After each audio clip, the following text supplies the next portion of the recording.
Eu diria que está muito bem, para tendo em consideração que o Brasil lançou o 5G há 3 anos, estamos agora fazendo 3 anos, percorreu um caminho de forma notável, eu diria. Agora, quando a gente compara com os outros países, qual é o momento em que a gente está? A gente tem um primeiro grupo, que eu diria assim, que é o dos iniciantes, que eles têm uma população, têm uma percentagem de clientes do 5G abaixo de 20%. Ora, o Brasil, principalmente nas cidades acima de 100K, está na faixa dos 30%. E, além disso, o Brasil já tem a tecnologia SA.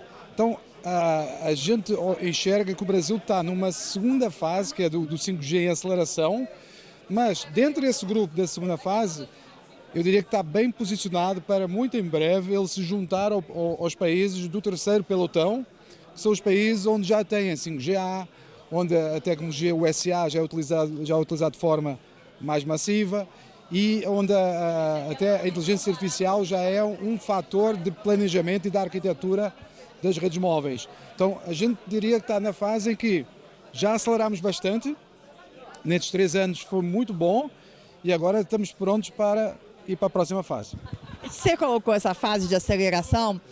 O 5G no Brasil se foca muito na velocidade, na maior velocidade. Falam muito também que o 5G é B2B, que o 5G não é tão B2C assim. O que falta para as redes 5G terem mais IA, por exemplo? Então, primeiro, o Brasil fala muito em velocidade. Acaba sendo um pouco natural falar em velocidade para falar com o consumidor final. Talvez seja uma forma que as operadoras encontram para comunicar com os seus clientes, para mostrar, como a gente viu aqui, que o 5G ele é muito mais poderoso do ponto de vista de tecnologia do que o 4G. Então a gente fala, tem 7 vezes mais velocidade que o 4G. Porém, eu discordo um pouco dessa sua afirmação no seguinte sentido, que hoje as operadoras já se preocupam com outros indicadores da rede além da velocidade. Elas internamente, cada vez mais já estão investindo de forma a ter a chamada cobertura contínua, principalmente nas grandes cidades, onde tem vários prédios e o planejamento de rede é um pouco mais complexo. Existe bastante essa preocupação de não ser só a velocidade máxima, mas também a questão da continuidade de sinal e de experiência. Então, as operadoras hoje podemos dizer que já estão numa fase de maior maturidade de olhar para a questão da experiência do cliente. Então eu discordo um pouco dessa questão. Agora, quando você fala do B2B, como a gente também mostrou na apresentação, a questão do B2B tem muito a ver com a réplica, o encontrar casos de uso. Então, a gente a nível global já vê que 80 setores de atividade já encontraram algum tipo de caso de uso. Agora, uma vez que encontramos, estamos começando a fazer a replicação desses casos de uso a nível global. Então, no Brasil, eu diria que estamos agora também nessa fase. Já encontramos alguns setores, como mineração, algumas manufaturas, que já se provou, armazéns também, já se provou que tem caso de uso e agora as empresas dentro do mesmo setor começam a fazer a réplica do 5G. Então esse é o momento do Brasil do B2B. Claro, no consumer, nesses últimos 3 anos, foi o grande foco. Então é natural que primeiro tenha sido o consumer e agora a gente começa a ganhar essa atração a nível do B2B. Com relação ao gap, a gente sabe que existe um gap, a própria sua apresentação colocou que existe um gap nas cidades menores. Como é que a Huawei pode ajudar? Como é que a Huawei quer ajudar para reduzir esse gap, para reduzir essa exclusão digital? Perfeito.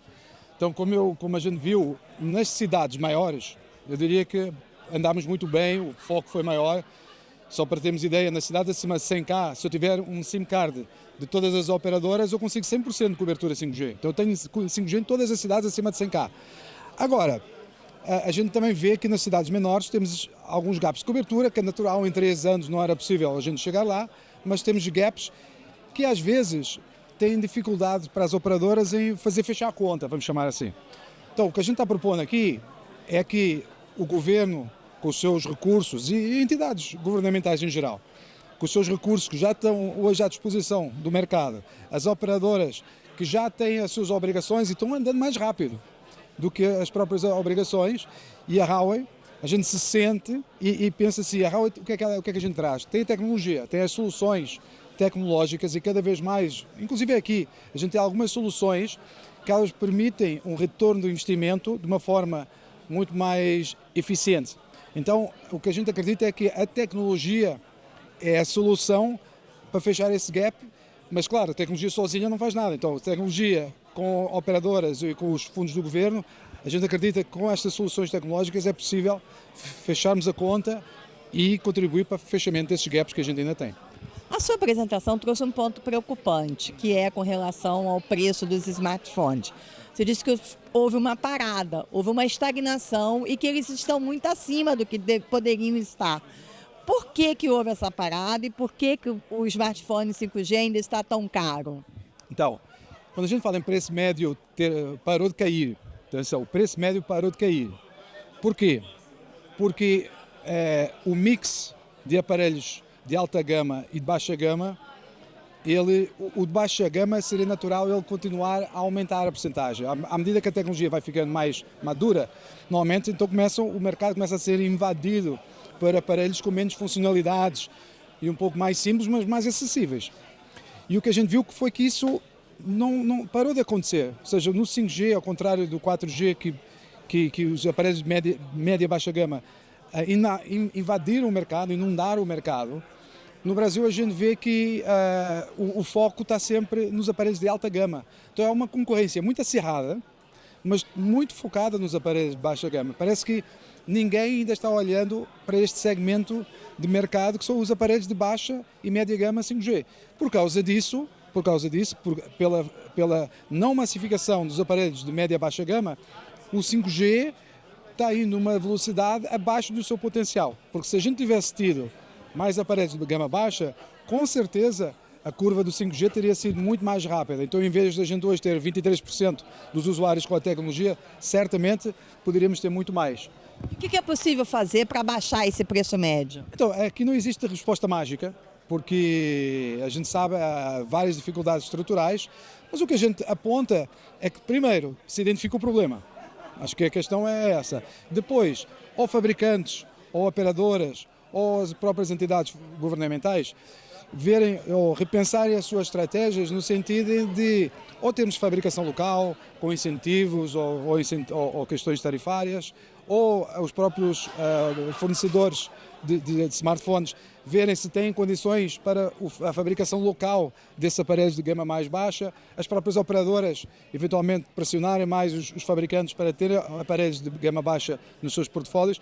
São tudo quase perguntas mais do que respostas, mas que acima de tudo o que é destacar isso. A gente precisa de encarar essa questão de como aumentar a disponibilidade de aparelhos de gama baixa-média para massificar de vez o 5G no Brasil.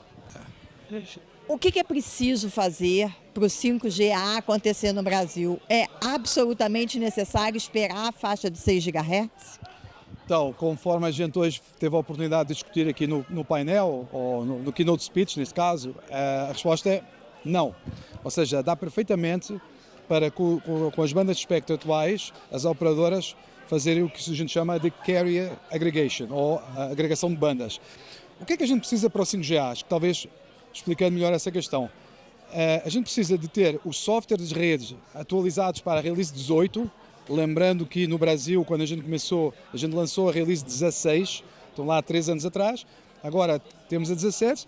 Se as operadoras atualizarem isso para o 18, tem o Release 18. E, além disso, eles precisam de ter as antenas fazendo a agregação de bandas, carrier aggregation, de 3 faixas de espectro que existam. Ora, as operadoras nacionais têm faixas de espectro suficientes para fazer isso. Então, para lançar inicialmente, dá para lançar sem o leilão dos 6 GHz perfeitamente e conseguimos atingir velocidades em torno de 2 GB, 3 GB sem qualquer problema.